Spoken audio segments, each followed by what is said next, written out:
Sisirain ka talaga.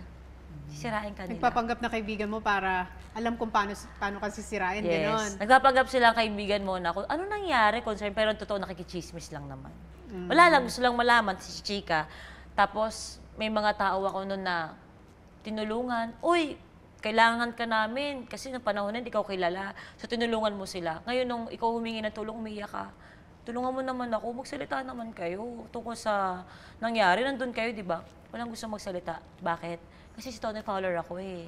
Ang image ko noon, parang pahubad-hubad, pa-sexy-sexy. Kaya ang point nila, pakawala eh, di ba? Doon ako eh. So, sino maniniwala sa atin pag kinampihan kita, Tony? Hindi ka malakas. Hindi ka malakas eh, di ba? Baliktaran mo ako noon eh. Sobrang ako, kung ikaw, your mom raised you well. Ako, my mom, where's your mom? Where's your mom? So, who raised you? Myself.